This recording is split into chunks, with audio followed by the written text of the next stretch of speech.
Bienvenidos a Desenmascarando, podcast semanal que intenta desenmascarar la abundante hipocresía de los medios de comunicación y políticos progresistas. El día de hoy tocaremos el tema de las infancias trans en México. Varios grupos de presión LGBT, legisladores de varios partidos políticos como Movimiento Ciudadano, PRD y Morena, y varios medios de comunicación han estado presionando para que menores de edad puedan cambiar su identidad sexogenérica sin permiso de los padres. Esta agenda, de forma similar al aborto, ya fue tomada por la Suprema Corte de Justicia de la Nación el pasado 13 de octubre, ya que la primera sala iba a votar un proyecto de sentencia elaborado por la ministra Norma Lucía Piña para resolver un amparo por el que se pretendía autorizar a un menor de edad a realizar un cambio de sexo legal en su acta de nacimiento por la vía administrativa, sin que tuviera que pasar por un proceso judicial. Sin embargo, se postergó la votación. Marcial Padilla, de Comparticipación, hace al respecto el siguiente comentario.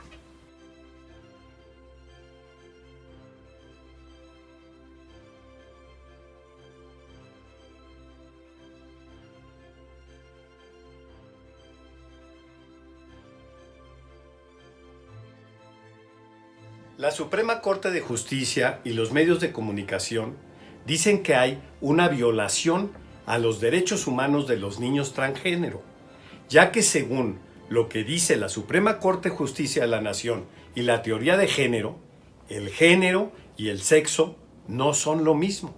Es decir, expresan que puedes tener un sexo de varón o mujer y puedes tener un género distinto. La Suprema Corte de Justicia indica que hay niños que se identifican con un género distinto del sexo que les fue asignado al nacer, desde su perspectiva, por el médico o por los padres. Y por lo tanto, habría, según ellos, una violación a los derechos humanos, ya que los demás, sobre todo sus papás, les imponen que el género debe de estar en sus papeles, debe de ser el mismo que registra su cuerpo. En este podcast se analizarán 3 afirmaciones que se han realizado al respecto en medios de comunicación nacionales. Primera, el menor tiene la suficiente madurez como para poder cambiar su identidad sexogenérica. Segunda, el cambio de identidad sexogenérica se puede considerar como un derecho humano. Tercera, este cambio solo afecta a las infancias trans y no a otras familias. Para analizar este tema, hoy nos acompaña Guillermo Torres Quirós, director de Hazte Sentir, y Javier Ballesteros, miembro de Hazte Sentir. La primera afirmación: el niño tiene la suficiente madurez para cambiar su identidad sexogenérica, y esta se dio en el programa Punto y Contrapunto de Genaro Lozano de Noticieros Televisa. Responde Frida Espinosa.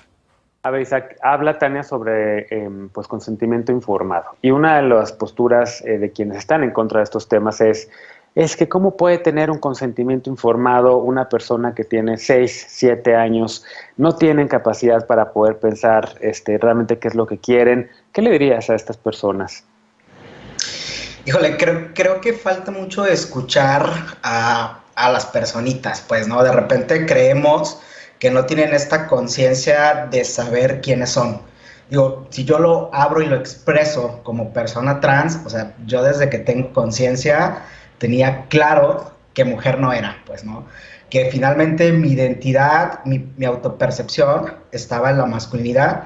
Es cierto, no tenía en ese momento palabras para poderlo explicar, para poderlo decir.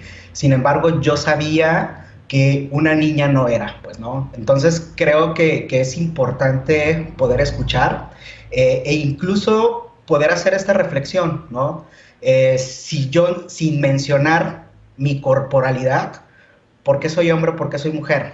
¿No? Creo que cualquier persona que se pueda hacer esta pregunta y decir, bueno, sin mencionar ninguna parte de mi cuerpo, ¿qué es lo que me hace decir que soy hombre o que soy mujer? Pues, ¿no? Entonces, ¿por qué entonces a las personas trans, a las personitas trans, se les cuestiona tanto cuando lo hablamos y lo expresamos y decimos que nuestra autopercepción o quiénes somos, ya sea una niña, un niño o un niñe, ¿no? Entonces creo que... Es curiosa la afirmación que hace Genaro Lozano porque menciona que supuestamente, y sin citar a ninguna fuente, que los menores de edad tienen la madurez suficiente para poder elegir cambiar su sexo. Aquí hay que aclarar distintos puntos. Primero, el sexo biológico no se puede cambiar. Se puede cambiar el aspecto físico y se puede cambiar la identidad que legalmente está registrada en nuestros documentos oficiales. Sin embargo, el sexo biológico no se va a modificar por más operaciones que se realicen o por más autopercepciones que se idealicen. En otro punto, el tema de la madurez. La madurez como tal, y como se ve desde la psicología, es la capacidad que adquirimos para poder responder a nuestro ambiente, poder decidir cómo comportarnos y cómo actuar. Y la madurez es algo que se va desarrollando a lo largo de nuestra vida, es algo que vamos adquiriendo conforme vamos pasando por distintas etapas, afrontando y superando diversas crisis. Un menor de edad en nuestro país ni siquiera es considerado ciudadano porque no se le ve con la capacidad suficiente para poder decidir por quién quiere votar y quién quiere que lo represente en el sector público. También no se le permite, incluso en muchas situaciones, el trabajar porque se considera que todavía es un infante que tiene que ser resguardado y demás, muchas otras cosas que involucran el ser ciudadano.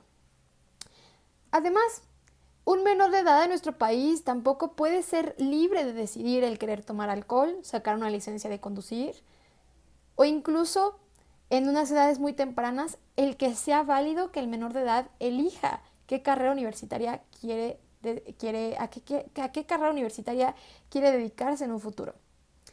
Porque si tú le preguntas a un niño a los 3, 4 años qué es lo que quiere ser cuando sea de grande, te va a decir cosas que son irreales. Porque justamente de los 3 a los 6 años se da la segunda infancia. Aquí todavía existe una inmadurez cognitiva que justamente produce estas ideas ilógicas sobre el mundo. En ese momento se empieza a desarrollar la empatía.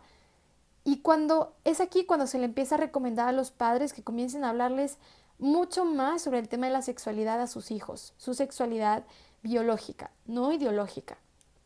Porque estos niños tienen curiosidad y es cuando van aprendiendo a controlar el líbido y a distinguir entre lo que es correcto y lo que no lo es en cuanto a la sexualidad.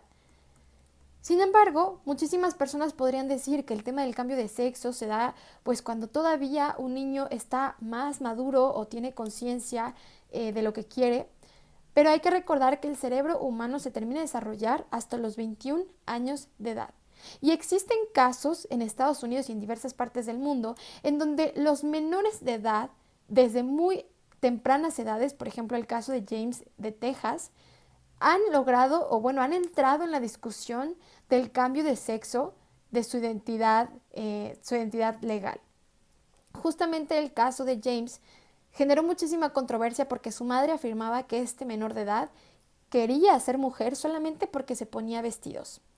Incluso se llegó a un tema de un juicio porque la madre a fuerza quería y afirmaba que su hijo estaba conflictuado por su sexo biológico. El doctor Paul McCoy, que es un profesor de psiquiatría en la Escuela de Medicina de la Universidad Johns Hopkins, ha mencionado varias veces en diversos artículos de investigación que los cambios de sexo son biológicamente imposibles, como ya mencionaba, y que los médicos que promueven la cirugía de reasignación sexual están colaborando con la promoción de un trastorno mental que es conocido en el DSM-5 como una disforia de género. Este mismo doctor, que hizo declaraciones en un artículo de Wall Street Journal titulado Cirugía transgénero no es la solución, explicó que la cirugía transexual no es la solución para las personas que sufren con ese trastorno. Menciona que la idea de que su masculinidad o feminidad es diferente a lo que la naturaleza les asigna biológicamente es erróneo e incluso quienes se someten a esta cirugía de reasignación tienen una tasa de hasta 20 veces más en índices de suicidio que las personas que no lo hacen. Además, también menciona que unos estudios que se hicieron en la Universidad de Vanderbilt y la clínica de Portland, donde se investigaron a niños que habían pasado por estas situaciones donde sentían que tenían que cambiar su sexo biológico. Y después de observarlo se demostró que con el tiempo del 70 al 80% habían perdido espontáneamente esos sentimientos, dando a entender que muchas veces en esta situación de la búsqueda del cambio de sexo legalmente e inicios de buscar un tratamiento hormonal, era de hecho promovido por los adultos que proyectaban estos sentimientos en los niños.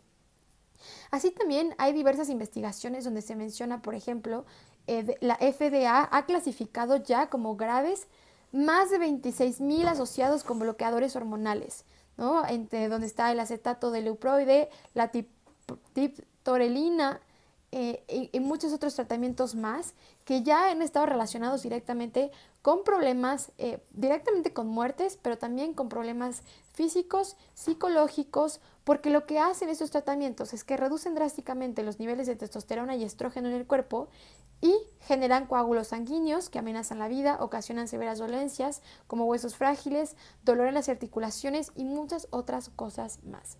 Entonces, imagínense que ustedes, hoy y como sociedad, vemos que un niño está sintiendo esta visión de que algo está mal con su sexo biológico, empieza a tener conductas violentas hacia sí mismo, autolesiones, depresión, cambios de conducta. El niño está pasando por un trastorno que posiblemente lo que lo está afectando es su entorno. Primero sus padres, tal vez algún abuso, todo lo que está viviendo en la escuela, con sus amigos o con otros familiares. Son señales de alerta que no se resuelven al modificar los documentos oficiales de un menor de edad que no puede percibir el futuro de manera igual que los adultos, no entiende las consecuencias a futuro. Y, por ejemplo, está como el caso de Jade, es una niña que fue niña biológica de 13 años, que inició sus tratamientos hormonales a los 12 en Estados Unidos. Sus padres ya la llevaban desde varios meses antes del inicio del tratamiento con un psicólogo, porque ella decía que tenía muchos altibajos en su estado de ánimo, sufría depresión y ansiedad. Pero pues la solución que obviamente la cultura progresista le propuso era que tenía que modificar su sexo y hacerse hombre, que esa era la solución para todos los problemas que estaba teniendo y que tenía que iniciar ese tratamiento antes de los cambios más severos de la pubertad.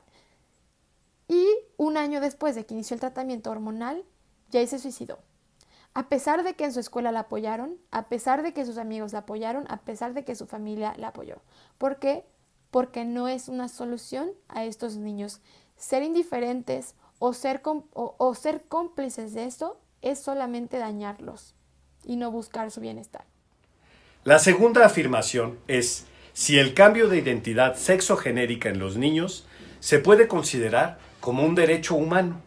La hace Andrés Treviño, en director de diversidad sexual del gobierno de Jalisco, en el programa Punto y Contrapunto de Noticieros Televisa, conducido por Genaro Lozano. Pediremos a Guillermo Torres Quirós que conteste a Genaro. Es así, justo, el hecho de que en Jalisco se haya dado este paso y que seamos hasta el día de hoy el único estado que reconoce el derecho a las infancias trans, por un lado es algo que a nosotros nos da orgullo y que creemos que a nivel nacional es bastante importante el hecho de que en materia de derechos humanos podamos reconocer que no existe una sola y única isla de derechos como anteriormente había sido, ¿no? Bueno, ante esta afirmación que hace, esta pregunta que hace Genaro Lozano al director de diversidad sexual del gobierno de Jalisco de que las infancias trans es un derecho humano, pues es totalmente falso. En ninguna ocasión, en ningún momento se ha planteado que los niños, el ser niño trans es un derecho humano. Para empezar, porque es contra natura. Sí, queda claro por la naturaleza, de forma científica, que o se nace niño, o se nace niña, o se nace hombre, o se nace mujer. En otras palabras, se nace con unos órganos sexuales que definen que esa persona es masculina o que nace con unos órganos sexuales que definen como si fuera femenino. Esta conformación, esta idea que se ha creado de los niños trans, de que un niño que todavía no ha desarrollado no solamente su capacidad física, sino también su capacidad psicológica e intelectual al 100% cuando es niño y decide cambiar su sexo, quiere cambiar y tener un renombramiento con esto que se ha llamado identidad sexogenérica, en realidad es una irresponsabilidad por parte del género humano que se reconozca algo así, simple y sencillamente porque la persona todavía no ha cumplido todo su desarrollo, la persona todavía no ha crecido, no ha tenido todo ese proceso que tiene el ser humano dentro de su propia naturaleza. Y el que quiera redefinir su sexo solamente demuestra que esa persona no está formada al 100%. Tendría que desaparecer este término y esta idea de los niños trans, simple y sencillamente porque no va con la naturaleza humana. Habrá quien diga que es algo que se ha ido construyendo, pero queda claro en los animales y queda claro en todos los seres vivos, el cómo existen dos sexos cuyas funciones, entre otras, son las reproductivas. El que un niño trans cambie su identidad sexogenérica no solamente es una irresponsabilidad, sino es un peligro para el desarrollo de la formación física de esa persona, ya que en algunos casos incluso se llega a la hormonización, a la utilización de medicinas, de pastillas para cambiar las hormonas de esa persona, y esto también tiene consecuencias psicológicas sumamente fuertes.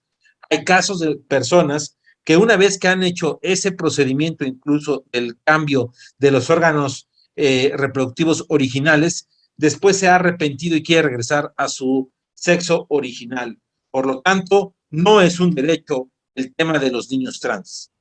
La tercera afirmación es que estas leyes no afectan a ninguna familia, sino que solo se trata de proteger a las infancias trans. La realiza Genaro Lozano en el programa Punto y Contrapunto, producido también por Genaro Lozano de Noticieros Televisa. Pediremos a Javier Ballesteros conteste a Genaro. Reconocer esto como un derecho para nada afecta a ninguna familia ni a ninguna persona, al contrario, es proteger a las infancias trans. Muchas gracias, Jorge. Y aquí le respondemos con mucho gusto al periodista activista Genaro Lozano, porque es completamente falso lo que dice. Y como ejemplo están las últimas elecciones en el estado de Virginia, donde ganaron los republicanos, cuando allí tenía 12 años gobernando los demócratas, donde Biden ganó por 10 puntos. Parecía una victoria fácil para los demócratas. Pero ¿qué sucedió? Que en el condado de Loudoun, donde tienen en las escuelas todo esto de la ideología de género, un hombre de 17 años se declaró no binario, se puso una falda y se metió al baño de mujeres, donde violó a una niña de 15 años. El consejo escolar quiso cubrir todo esto porque son los derechos trans, ¿no? Lo mandó a otra escuela sin avisar a la policía y ahí violó a otra niña. El padre de familia fue a reclamar airadamente al consejo y lo metieron a la cárcel porque era terrorista. Eso, el cargo de terrorista. Esto fue un escandalazo. Ben Shapiro lo sacó en su programa y eso hizo que perdieran las elecciones los demócratas. Entonces, claro que afecta. Por supuesto que afecta a otras familias, sobre todo a las mujeres. Esas son los más vulnerables ante este tipo de tonterías de políticas. Entonces, ojalá los padres de familia, líderes sociales, nos unamos a protestar contra esta pésima decisión de la Suprema Corte que afecta a muchas familias y sobre todo a nuestras hijas. Gracias.